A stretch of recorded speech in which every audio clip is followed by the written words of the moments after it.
Welcome to Beat Burnout, this interview series for social workers and healthcare professionals. My name is Taniya Hussain. I'm your host during this interview series where I've brought together top experts, coaches, and mentors from all over the world. And really, if you are feeling overwhelmed, you're stressed out, you are a professional, you might even be a business owner, you might be a parent, anyone that's feeling this way, you're in the right place right now, because today I have Sherri-Lee Woycik, that's it, is a badass Facebook marketing and ads expert who spent many years hiding her bright, bold light. Since figuring out she has to step away from the shadows and embrace her wacky, wonderful self, has dedicated her life to helping other women create lives and businesses beyond their wildest dreams. Thank you so much, Sherri-Lee, for joining us. And you're all the way in Canada, aren't you? Yes, correct. West coast of Canada, just outside of Vancouver. I want you to start off with, what was your life like when your children were young and small and something happened one day that just really changed your life? Sure, that's where all of this grew out of. And that's partly what was so appealing to me about speaking with you about this topic, because I started almost 8 years ago. I was a housewife. I lived at home with my husband. I raised our family. I had 2 kids. I was homeschooling those kids. And life wasn't perfect. It was pretty good most of the time. It was awful sometimes. But I was needing something more in my everyday life. And so I decided to create a small home-based business. I'd dabbled in a couple of direct marketing businesses and really realized I was working way too hard to make somebody else rich in those kind of businesses. So thought I wanted something of my own. But I'd never been entrepreneurial. I'd always had a job and never really understood why I didn't seem to be able to stick at it longer like my siblings were able to. And I've discovered since then that's because I really am pretty unemployable. I'm an entrepreneur at heart. I'm not an employee. But I was just starting to build this as a little side business that was just going to get me out in the community, get me around some other adult women for a while each month, and allow me to help some people grow their businesses was really what I was doing. And about 6 months after I started that business, I was out with my kids one day on Fridays. I took them to swimming lessons at the community center. Then we had lunch at the community center. We went to another community center. They had homeschool science lessons. And while I was sitting and waiting for them in the science lessons on a Friday afternoon, my phone rang. It was my husband. I answered it. And all he said was, "I've changed the locks on the house. Don't bother coming back. There's lots of hotels." And then he hung up, and that was the end of our 14-year marriage. I sat in the community center shaking and in shock. I didn't know what to do next, except that I knew I had about 30 minutes to pull it together before my kids were going to be done their class, and I had to figure out what we were doing. It was Friday afternoon. I had virtually no money because he had controlled all of that. And I called a lawyer friend who advised me to speak to the police. I spoke to the police. It was a real tumultuous time. I had to tell my kids. We were devastated. We spent about a week in a hotel trying to go through the courts to get things resolved. When things finally did get resolved that we could get back in the house, I discovered that my husband had packed up his personal belongings and, according to his siblings, left the country at that time. Yeah. So that'll be 8 years ago in February coming up. There was a lot to deal with. I didn't know what I was going to do. I don't think I thought very clearly for about a year and a half. And I discovered after the fact that he'd left me with about $1 million in debt. And I had a couple of devastated kids, a house that I couldn't afford, no income. It was really a tough time. And I thought that was a great time to grow a company, my own business. So I don't know where that came from, but I knew people were saying to me, go get a job and put the kids in school and just go that path. And I knew that's not what I wanted. That didn't feel right, that I didn't want my kids to deal with more change in their lives. And I just decided I'm going to say yes to every opportunity and figure out how to do this. I had no idea how to do this. I had pretty much zero self-esteem. I had no idea what it was going to take. And I for sure fell into some pretty heavy burnout and overwhelm because I didn't even know how to take care of myself. Mhm. But that led to 8 years later where I've learned a lot about how to manage my time and how to run a business. And I've managed to create a business that provides for our family and supports us and allows us to travel and enjoy the world and do all kinds of activities. And the kids continue to homeschool.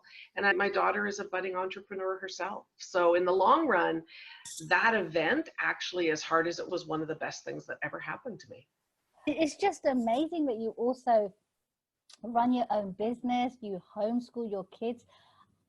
Just going back, you had 30 minutes before your kids came out of the class that they were in. Your whole world fell apart.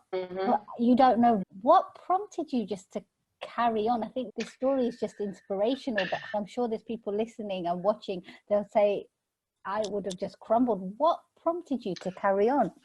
I spent a lot of time thinking about that because I surprised myself. I didn't feel like I had self-confidence. I didn't feel like I just knew deep inside of me that I was going to create this thing. I didn't have that. You hear people talk about that. Well, I knew that this wasn't going to take me down.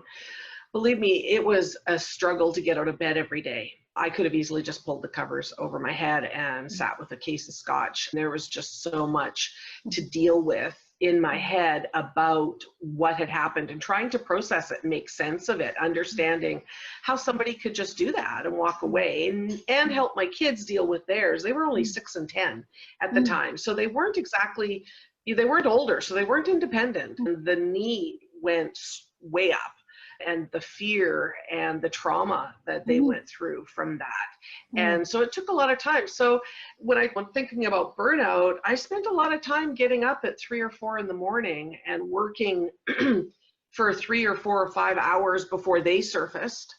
And then having that, and then worked for a few more hours, a bit here, and then run to the kids, and then a bit here, and then run to the kids. And I felt like a constant push me, pull you. I felt like I was constantly being pulled on from multiple directions. And I never really spent any time thinking about me. The only time I got me time is when I blew up, when it finally got too big. It got too much. I was too overwhelmed. I was guilt-ridden because I wasn't with my kids or I wasn't with my clients. I didn't know how to do half of the stuff I was saying I could do. So I was trying to figure it out as I went as well. And then it would just get to boiling point and I would blow up and have it my own version of a temper tantrum and stomp off for a little bit and then come back filled with guilt and then over deliver again to try and make up for it. And that cycle just kept me going deeper and deeper in the lack of self-care and the overwhelm and the burnout that came from that. And I still have to be mindful every day about managing my time and my energy because my natural tendency is to over deliver to everybody else and to not find what I do to be good enough. So I have to really be careful to manage that because those for me are the two things that lead to burnout for sure. I think that's so true. That thing about not feeling good enough. I think lots of people that are watching can really relate to that. Not ever feeling, no matter what you do, no matter how much you give, no matter how much you're there for people, it's never good enough. And that is very much that self-talk that we do. We say that to ourselves, I'm not good enough. And no matter what we do, it's never going to prove that you're good enough. So sometimes changing that self-talk can really do wonders. Some coaches and mentors that I've worked with are really good at helping you change your whole mindset. But I think you've really nailed it in that thing about energy.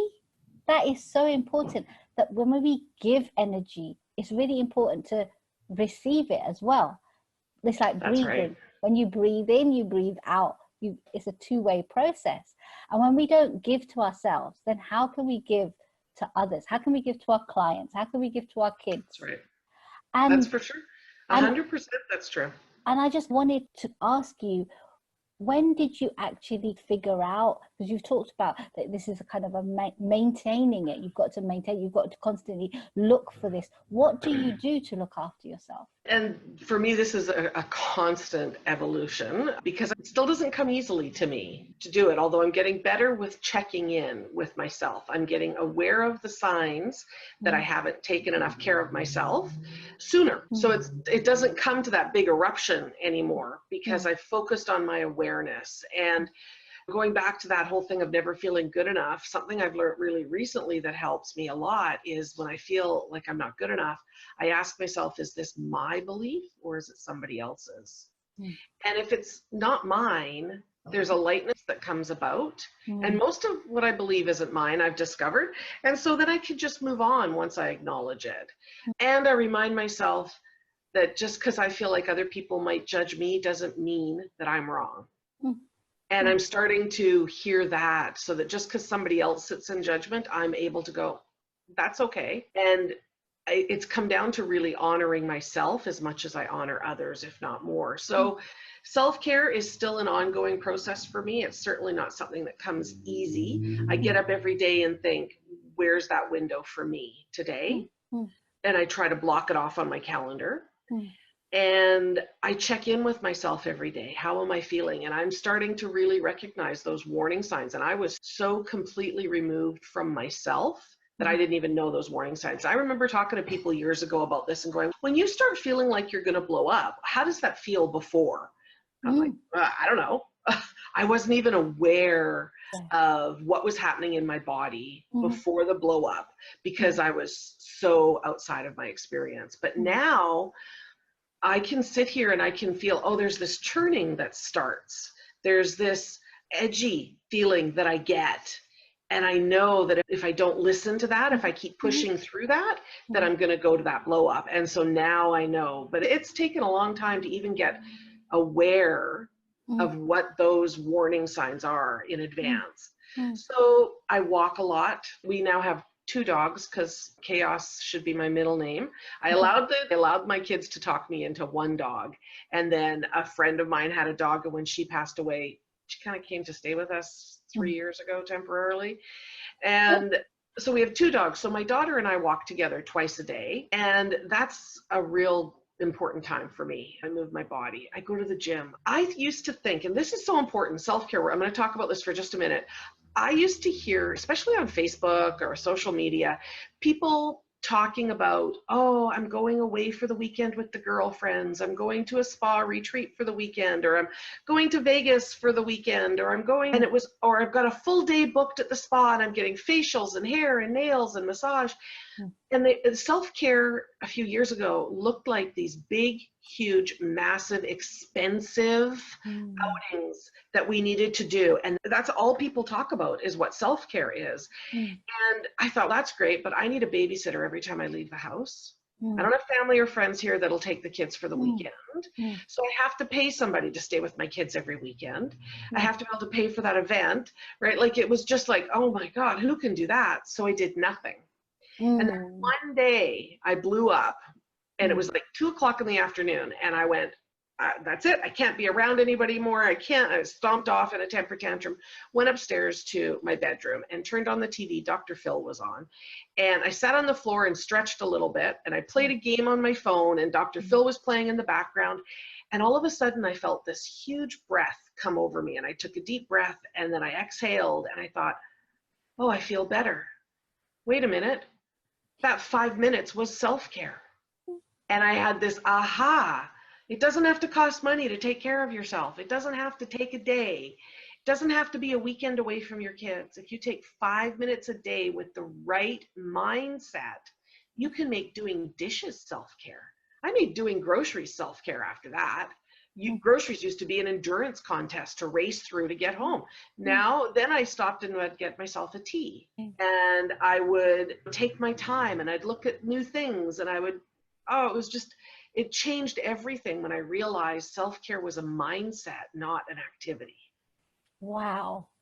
That's such an invaluable piece of advice. That's just priceless what you've given.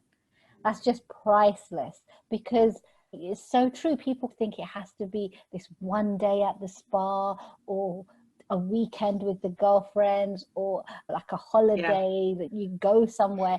It can be in your own home. It can be with just literally 5 minutes. That is just priceless. I find I love my coffee. I don't love my coffee. I love my tea and my cake. Very English, but I love just sipping that tea, having that 5-10 minutes, just sipping the tea, tasting the tea, taking my time. I'm not a tea person that just stands and does the cooking and drinks my tea. I have to sit down and have it with my cake. And you're right, it rejuvenates you. It makes you back to the present, back to your thoughts, your feelings. Then you can check in. Yes. And that's just... Only if you sit and enjoy that tea and cake with a focus to it refilling you.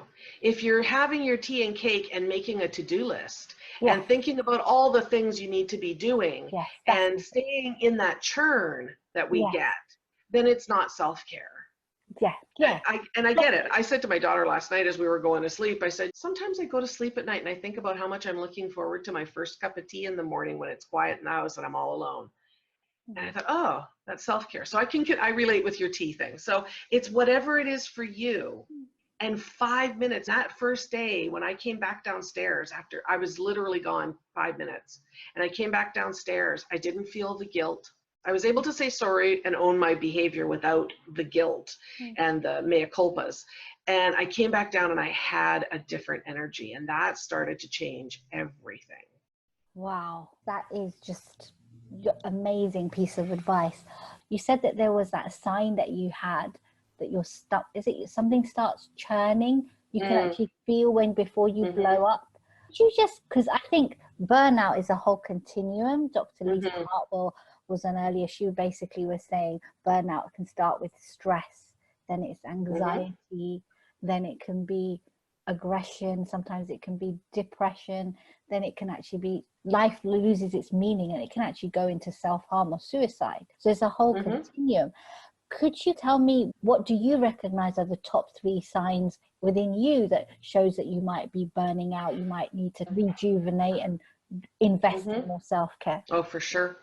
I was just thinking about this earlier today because I've been in a very high productive time in my business. There's lots of growth going on right now. There's lots of activities. I'm getting to speak on so many wonderful summits right now. And I've been promoting new packages that I've created and new services.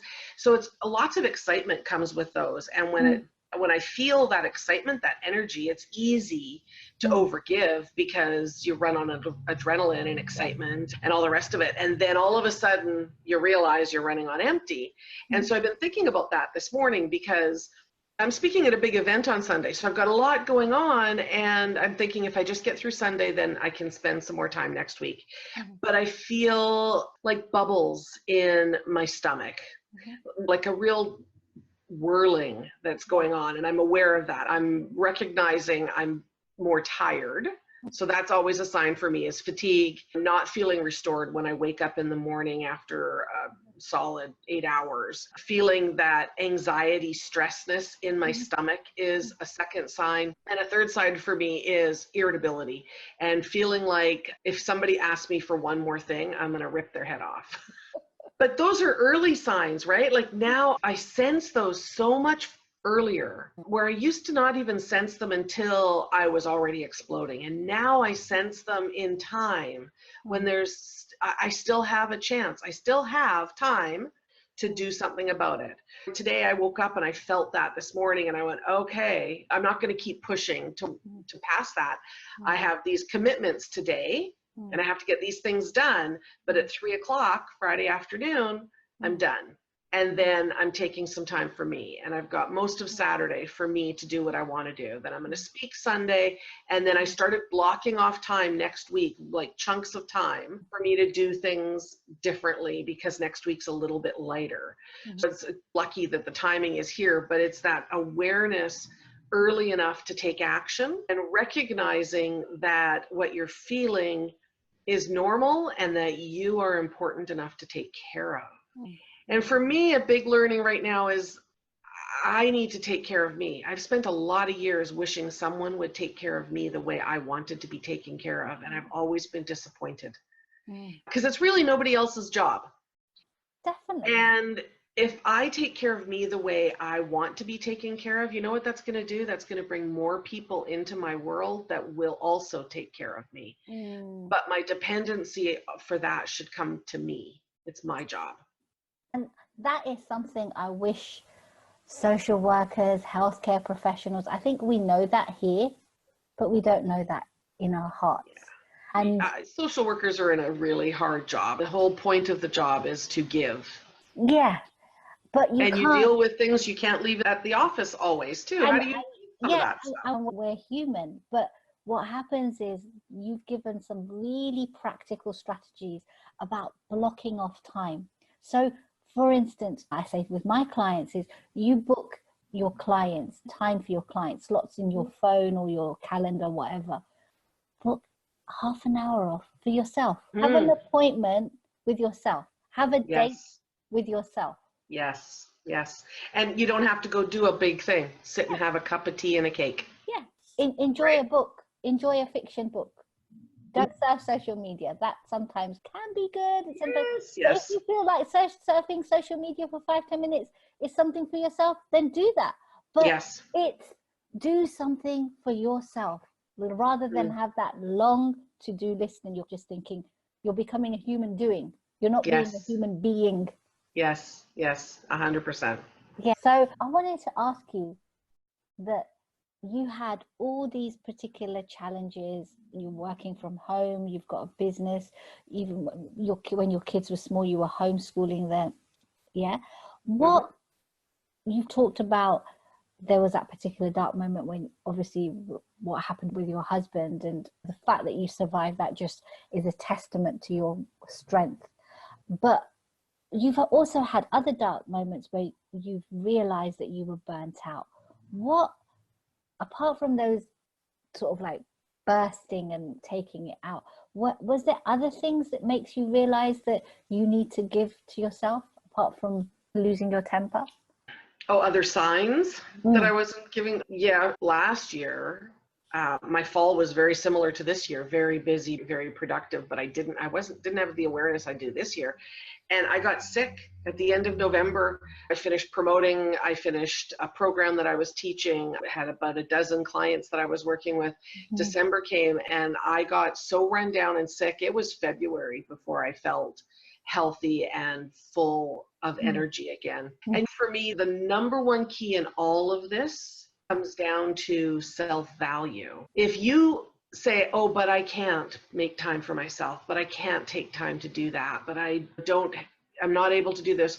Those are excuses, and they come down to you not valuing yourself enough to make yourself a priority. And when I was in the thick of it, I would have been mad at somebody for saying that because I would have denied it and I wouldn't have agreed with it. But now in retrospect, I can look back and go, that's totally true. Like, I just didn't prioritize myself, and I need to make myself as much of a priority as anybody else. And so I look for the fatigue. I look for the just feeling really run down, the irritability, the annoyance with everybody, and an emptiness. I feel empty, like I just have nothing left to give. What I used to do was then get mad because nobody would give to me. Now that I value myself more, I give to myself. And that's the key, I think. And that we talk about generosity. We talk about generosity, healthcare professionals, social workers, a lot of people, they're very generous, but they always talk about being generous to others. But there's also generosity to yourself, to you.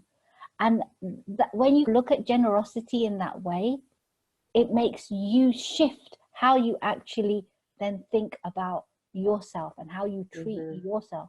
Because when you are generous to yourself, it means that you're generous to others in a much more bigger and better way. Absolutely. And you're being a person of integrity. I was talking to a colleague and I was actually saying a lot of the time integrity is usually defined as whether you break promises to other people. What about the promises we make to ourselves? To ourselves, yeah. What if you just decided today you were going to be kind to yourself? Because we are quite often generally not very kind to ourselves. What if you just decided to be more kind to yourself today? Yeah. And that would get rid of a lot that self-talk. I'm not good enough. Because sometimes it's okay not to be good enough. A lot of the time, and it's really good that you were saying about in the world of business, you're having to learn it you're having to learn it as you go along. Isn't that true? The world of business, For sure. social work, healthcare, sometimes you've got to learn it as you go along. You don't know it. You sometimes have to do it to learn it. And it's okay. Yes. Yes. Yeah, for sure. I know you've talked a little bit, you've hinted at it. What, in your experience, would be a good place, or where did you go to get help when you have felt burnt out? Obviously, since my marriage ended, I've done a lot of personal counseling.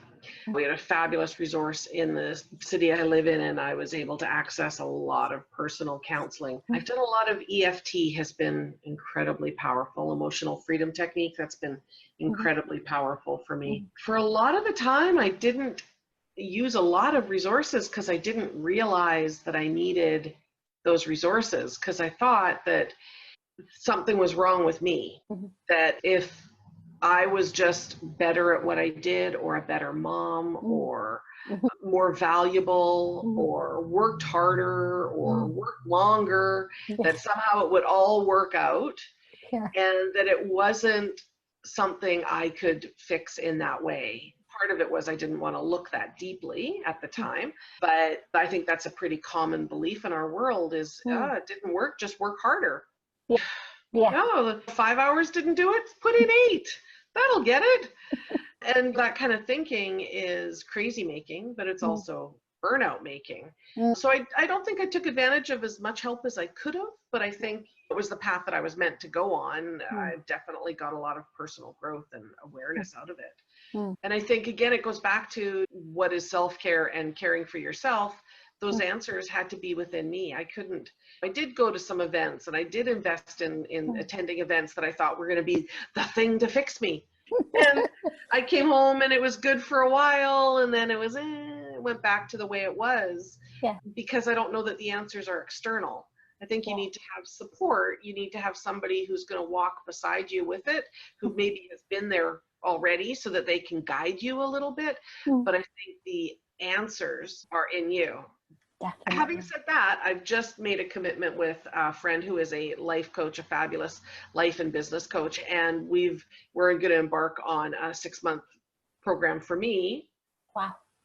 Continue me addressing my things in my personal life, to make sure that I'm taking care of myself, and to have some more of that guidance. I don't think it ever stops. It just, what it looks like changes. It's like what we say about learning.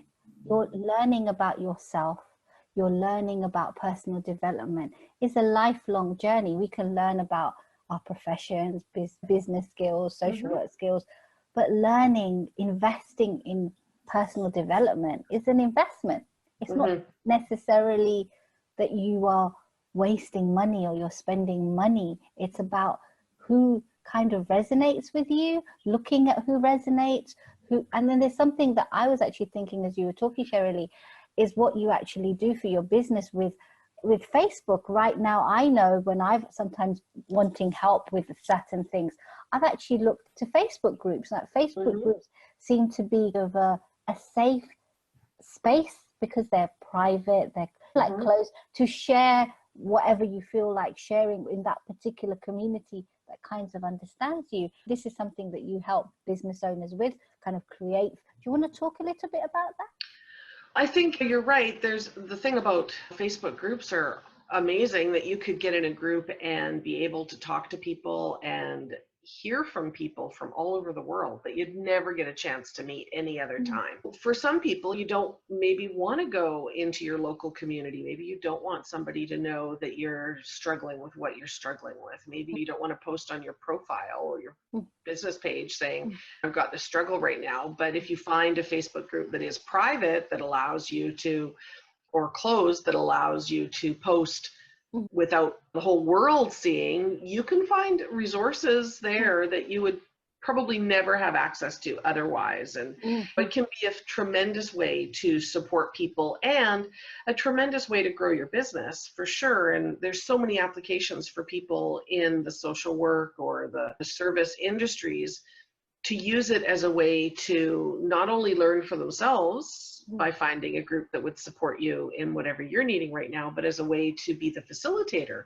of a group, supporting people in a way that you can support people. And what I've discovered is, I used to think that in business, I had to be I had to be accomplished. I had to be at a certain level. I had to achieve certain things. I had to have a certain size of bank account. My launches had to be certain sizes before I could tell other people how to do it. Because that's what it looks like on Facebook a lot. But truly, I really only need to be about 6 months ahead of the person that I'm teaching.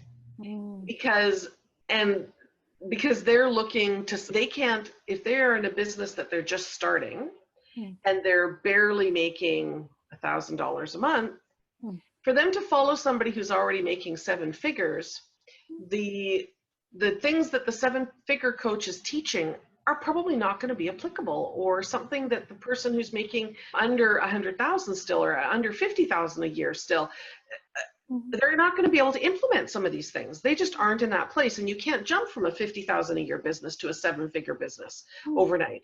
It's not possible. The way to run a 7-figure business is so different from a 50,000 a year business. And the tools and the resources that you have access to are different. So to find somebody who is that far ahead of you to follow often isn't going to work. You've got to find somebody who's really ahead of you, but still close enough that they can lay out the steps you need to get to where they are. And then you find your next mentor who's ahead of you. Unless that mentor keeps moving, and then you can keep moving too. It depends. But you could create a community. And I find a lot of times, especially I learned this in homeschooling a lot too, and you really don't need to know everything ahead of when you teach it. Yeah. You can learn it as you teach it. Yeah. Teaching it really solidifies your learning for sure. Yeah. And I've applied that in my business now too, where I get a great idea and I flesh it out in the outline pieces, and I validate it to make sure it's going to actually be something that works. And then I sell it before I've even created anything. And as long as it's an idea that can actually work, don't wait to achieve it to create it and sell it if it's a need and if you can teach it. It's so true. This is something that I was actually saying to a workshop that I lead. I do some Quranic study workshops, and my spiritual teacher actually told me 10 years ago to teach what I know. And I said, no, I'm not ready. I'm not ready to be a teacher like you. And there's a prophetic tradition from Prophet Muhammad who actually says that when you learn a verse from the Quran, to teach it. And when you actually teach, you learn so much. Just to teach what you know can be enough. And there's something that I was just thinking of when you were actually talking about not having to be sick like so much ahead, only 6 months ahead. I know lots of social workers and healthcare professionals that have these amazing business ideas of opening children's homes or opening consultancies or training like firms, because they've got so much to give. But they sometimes just feel so daunted because they feel like you're actually saying they have to be so accomplished to open a business or to start a business or to develop a business. And that, I'm sure what you've just said gives some real encouragement to people that are watching and listening. You just got to get started with one idea and move forward. And the thing that typically brings us the most success and makes us the most money are the things that we know so well, we devalue them and say that's the thing people won't pay for. Oh, that's so easy. Anybody can do that. No, anybody can't do that, right?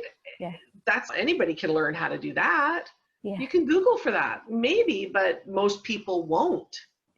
And the thing that we do naturally, that comes naturally to us, is the thing we devalue, but that's the thing that we should be leveraging on and offering.